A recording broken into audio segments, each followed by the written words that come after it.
love train rolling on through. Choo choo. Hello everybody and welcome. I am so excited to do this video. This is a first look at Armored Core 6, The Fires of Rubicon. Now this is actually one of FromSoft's origin games. This is one of the games that they came from, and in their very beginnings was where they built a lot of the mechanics for games that you see today. Although you might not be able to see it, it's very rudimentary. It is thanks to the game Armored Core that we were able to develop the mechanics for Dark Souls style games. Now, Armored Core was first originally released in 1997, and it was a giant robot game. The first Armored Core takes place on Earth. The second Armored Core takes place on Mars. Each Armored Core shares a similar theme and continuity in the universe, but they are not direct sequels to one another. There are some parts where there are interlacing lore and continuity, but ultimately, each setting is its own story and its own self-contained environment. I'm sure there's a better way to describe that, but that's what I'm going for right now. Either way, that's what each Armored Core is like. Now, that is one thing that I need to explain to make sure that people understand that Armored Core 6 isn't a direct sequel to Armored Core 5. Armored Core 6 is its own self-contained story, its own self-contained narrative, but done in the world of Armored Core, where the majority of the same continuity exists and these stories are occurring. It's just this is another story in another place in another time. So let's get on into Armored Core 6, The Fires of Rubicon. Now, I've already started playing it, but we're going to go into the first mission so y'all get a look in the very beginning of the game. And then we'll talk about some of the features that you'll be able to unlock in the game and what is able to be customized with your Armored Core and the like. So let's get on into it, shall we?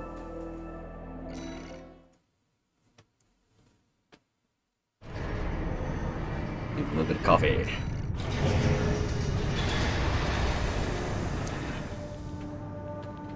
Now, one thing that has stayed pretty consistent throughout the Armored Core games is that you, as a player character, are a pilot, an Armored Core pilot who is an augmented human that has enhanced capabilities to be able to pilot these large-scale robots, and are an independent contractor or mercenary in these stories.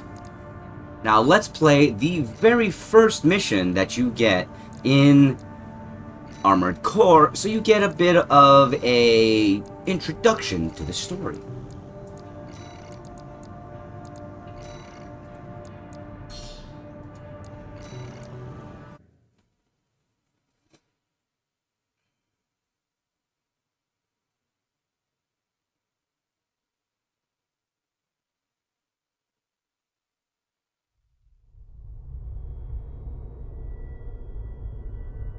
We're close to Rubicon.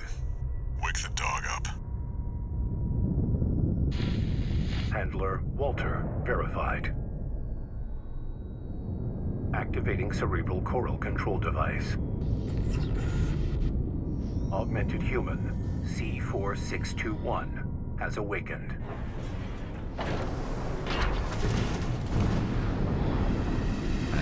I love the intro scene. Time to get to work, 621. I'm powering down your entry capsule. On my signal.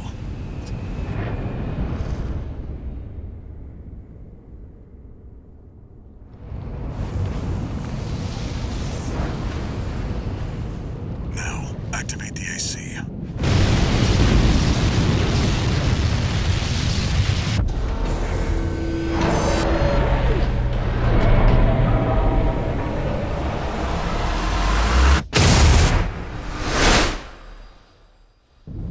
That's a big gun.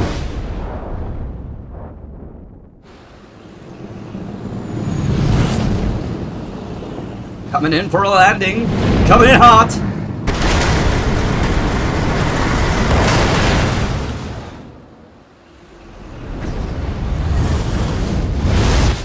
Not drop.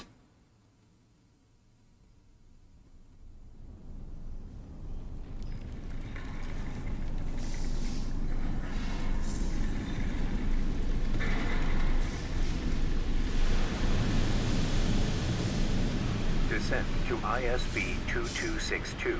Rubicon 3 complete. Your position is grid 135. Off target, but within permissible range.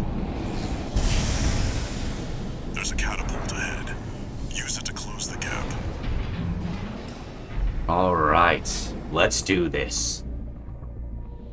Main system activating combat mode.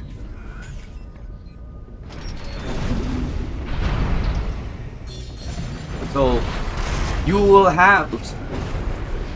Actually, 1 second.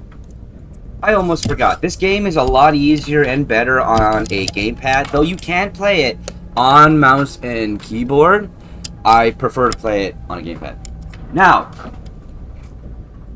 come on. There we go. So the basic movements, you obviously can walk around, right? You can have boost movements, which actually don't use your energy, which is your stamina, technically, in this game. Flying, though, does.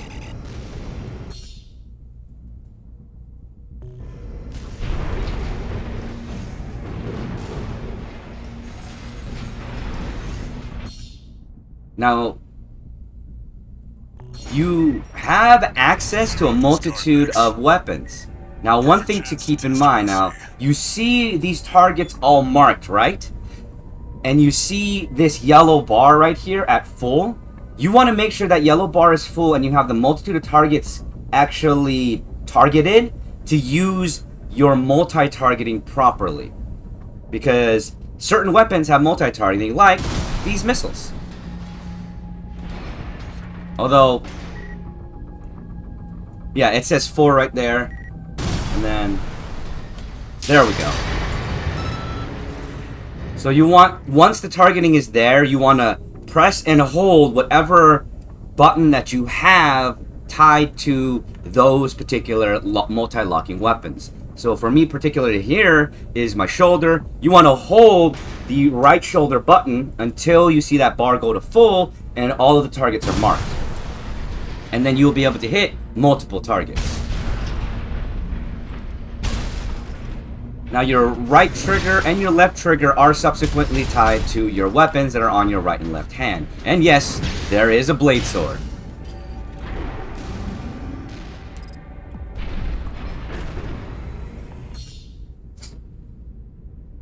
And yes, there is target assist that you can turn on and off.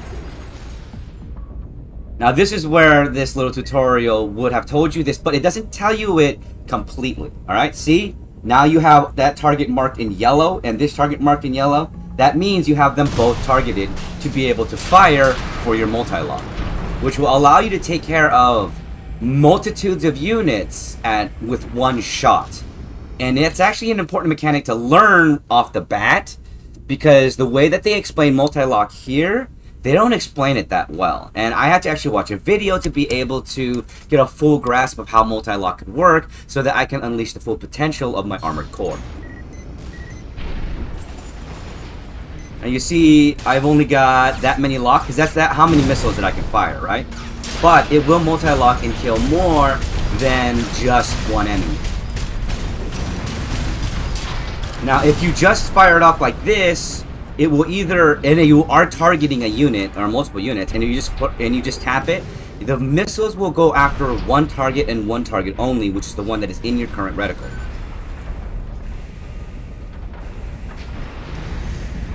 Now, I probably shouldn't be talking about this because this is the first look, and this is all stuff that I'm be doing in like a more in-depth video that's doing tips and tricks for beginners, as well as my final review video that I will be doing once I finish the game. Down there. That's where you're landing. Access the catapult.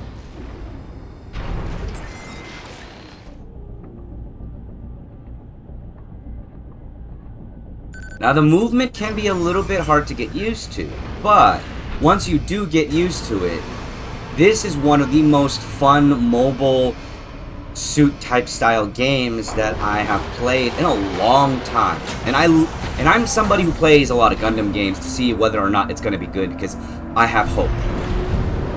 Foolishly, I have hope. Fly 621.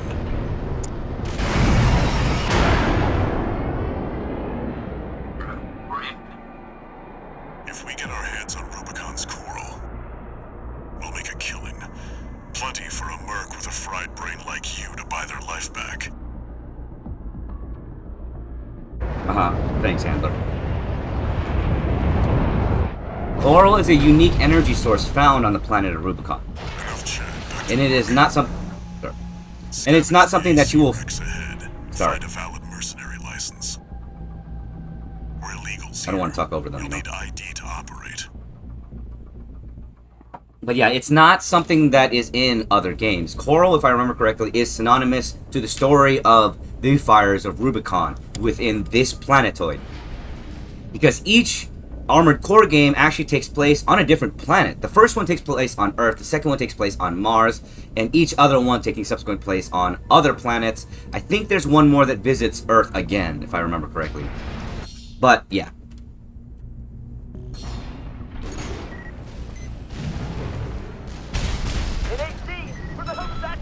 Remember, multi-lock is your best friend. Now you will eventually get better weapons and better equipment and everything, which will allow you to do much more damage. Signals from AC Rex. But one thing that you won't get a feel for until later on in the game is the need to conserve ammo. But learning that early on is extremely important, along with conserving your EN. Now this will teach you how to do what's called an assault boost. The assault boost is a lot of fun, but I warn you, do not overuse it, because it drains you of your EN, even though it's quick movements, and you can dodge in these movements as well. Your EN drains relatively quickly, leaving you very vulnerable to attacks. So use it mostly for movement, and when you're dealing with smaller enemies.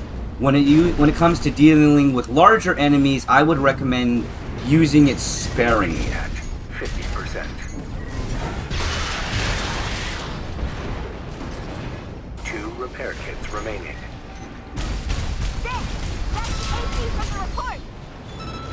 Find out who they're working for. Where? There you are. Good thing you've got a blade. Yes, you will also encounter enemies with shields. Depending on what kind of shield they have, you will need different types of weapons to get through We'll them. analyze it from my end. Currently, all of the weapons you have, other than your blade, are kinetic-based weapons, This one's which you will already get other inside. types of weapons later on. Keep looking. We will go over after this mission.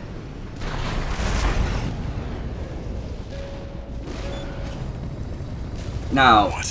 one thing to note is that stealth is actually quite key in this game. You can do increased amount of damage if you attack an enemy that is unaware of your presence. Don't want them breathing down our necks. You know, sneak attacks. That is a mechanic that is regularly observed in FromSoft games.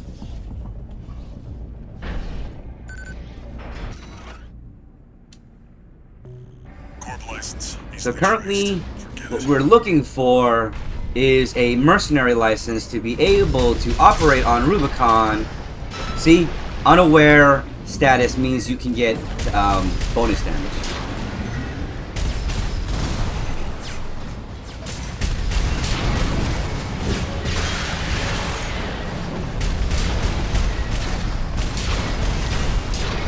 Now, do you need to kill all of these units as you go? No, you don't, but they do give you somewhat of a bonus at the end of the mission. Because there is a system where they calculate how many things you've killed and how much damage you've taken and the like, which will ultimately help you get more money in the game so you can get more parts to be able to customize your AC to how you want them to be. Unidentified AC. Is that a Corp Scout? Should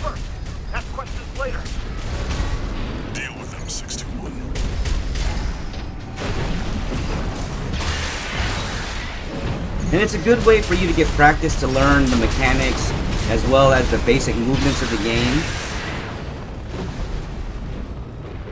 Because of course there is your basic boost movements that you're here, and then of course there's your dodge boost movements.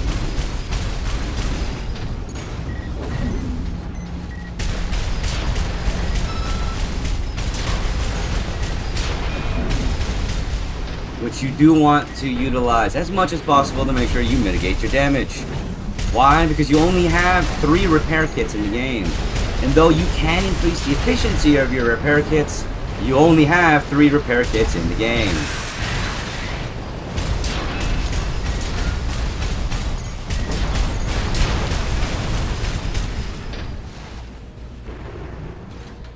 Alright, I think I killed everybody that I needed to kill. Corp AC. Wait, is that an independent? Destroy it! You're outnumbered, 621. Use your missiles. Yeah. I'm outnumbered. Blah, blah, blah, blah, blah.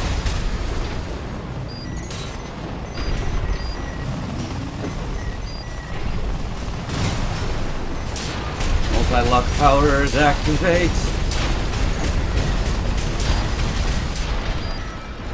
Now keep in mind, even if you are locked onto an enemy, that doesn't necessarily guarantee you a hit. You know, your enemy is mobile, and depending on what type of weapon you're using, the tracking of the weapon is extremely important. As one of the skills. Effective range and the like.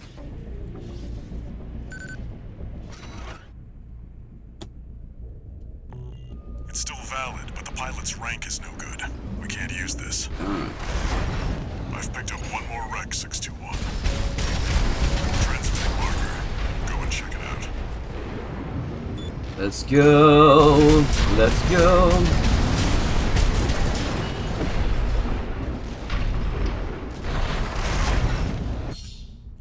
You can use that vertical yes, the vertical to get some catapult. altitude.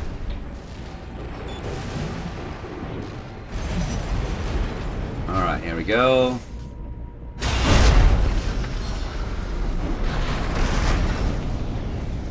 The good thing is that the vertical catapult to launch you does not use your EM. Alright, now. Let's do this.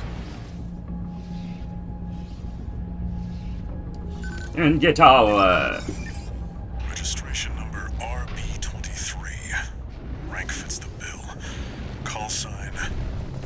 Alright, and in From Soft Fashion, here's your first boss. I'm in no mood to pick a fight with the PCA. But it doesn't matter. Take it out now, they won't have enough to ID you. Now, your first boss battle might be a little bit difficult for you, but this guy is not as hard as you might think, as long as you take advantage of the moments in which you can get them to pause, and they do pause. Stay underneath them somewhat as much as possible. Make sure you use your missiles, and use your boost to get close into them, and use your pulse blade to do a decent amount of damage. The pulse blade is going to be one of your best friends here if you are able to time it properly and do the damage. Just make sure that you are dodging properly so that you aren't getting hit as much as I am. But once you're getting close enough and you can use this, you can do take out chunks of its health with the pulse blade, which is going to be one of your best friends. AP at 30%.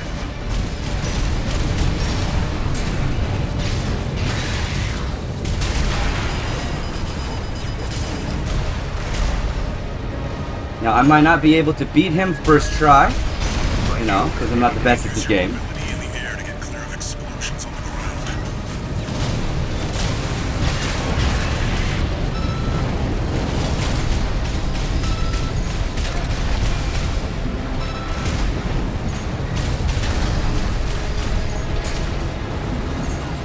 AP at 30%. Yeah, I know.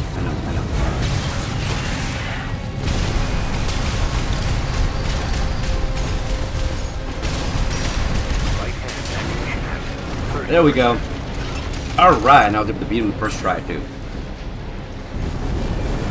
And that will be your first boss battle. Now, as long as you're able to utilize your boosts and your speed correctly, you are much more mobile than the heavy combat helicopter. So don't be intimidated by that first boss. Here's the call sign from that license you picked up.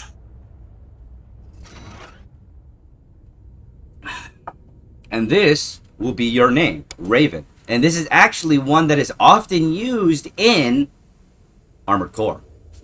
Call sign Raven. Raven. That's your new name here on Rubicon.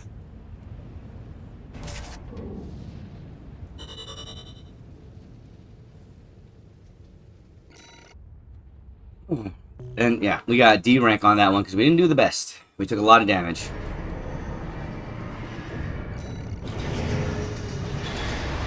Now then, let's get into some of the things that you will be able to do as you progress in the game. Now, in the beginning, you will be able to assemble your AC, paint it.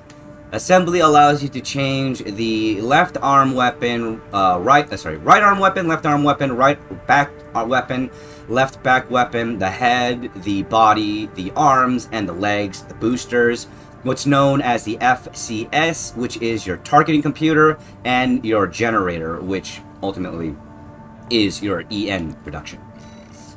Painting, you can paint every little bit of your armored core and every little piece of that bit of that armored core and put a pattern on it as well. And of course, you can also customize the color of your weapons and the energy that they not the energy, but the light color that they output. You can also put decals on your core. You can make custom decals. And of course, you can save your AC data to have multiple different types of armored core setups already ready for you. Now, you will unlock the parts shop in the very beginning, and the parts shop will have a multitude of different weapons, which all cost money to be able to purchase.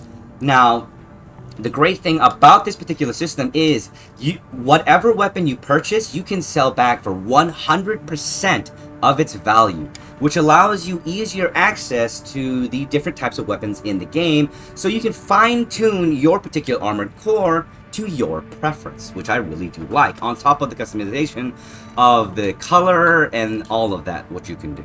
Now, eventually, you will get what's called the arena. The arena will allow you to do NPC battles against single armored core units, which will ultimately allow you to gain what's called OS tuning cards, or OST chips. These OST chips will allow you to manipulate your base stats, which will carry over to any of the armored cores you create. You have damage control, attack control, core expansions, and system unlocks. One thing that I recommend is, you see this system unlock, the weapon bay, which allows you access to extra weapons. This is one that you might be tempted to get immediately. This is one I recommend you holding off on until, say, chapter 2 of the game. That way, you are able to utilize your shoulder weapons properly through the multitude of missions that require you to have a massive amount of damage, until you get a better handle on the game and are able to maximize the usage of just having 2 weapons. Now, later on, you will also unlock what is known as the Nest, which will allow you to create custom matches to play PvP against other people. So there is PvP in the game. Now, in the sorties, you will have be able to test your AC. You'll be able to train so that you can learn the different mechanics of the game and get better handle on them. You can replay missions, which when you replay the missions, you actually still get cash rewards for replaying them. And there are extra things you can unlock on top of increasing your rating for that mission. And then, of course, there are missions that you will choose throughout the game to progress. This is the basics of what you will be able to do in the garage of Armored Core. And also, of course, you will also be able... where is it? It is... yes. You will also be able to edit your own name as a pilot, edit the emblem which represents your mercenary sign, call sign, and things like that. This game has a lot of options for you, but keep in mind, if you are looking for a game that's heavily story-based, one that ingrains you in the story very easily, this might not be the game for you. This is more of a mission match style game that's based on the customization of your armored core and utilizing the mechanics and movement style of this to be able to be immersed in being a mobile suit pilot. That is the main, or an armored core pilot. That is the, not mobile suit, that's for Gundam.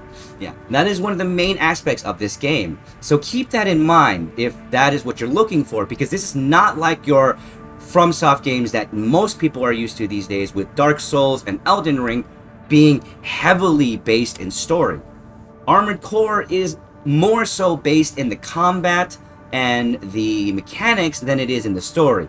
Though the story is quite rich, and if you're willing to delve deep enough, you will be able to learn a lot about the Armored Core the Armored Core story of the Fires of Rubicon, which is independent to the other stories of the other Armored Core games, which each subsequent Armored Core game has its own independent story.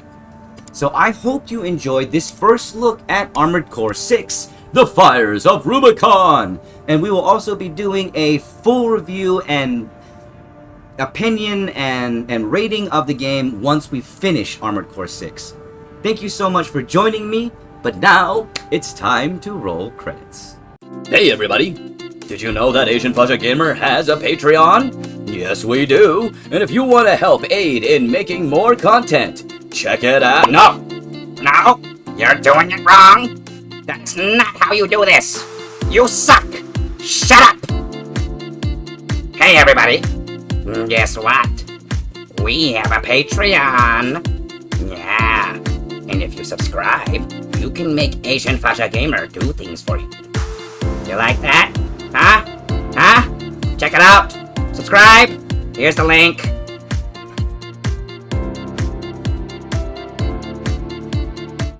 Well then everybody, that's another video down. Thank you all so much for joining me, and I do appreciate your view and your time. And if y'all want to join in on the content and the fun, please do check out these links right here. We've got merch, we've got a Patreon, and we've got so much more.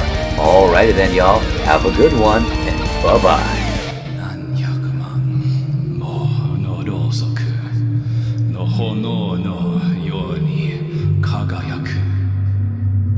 And by the simple fact that heat must always rise, let us link our hearts and hands as we take unto the sky.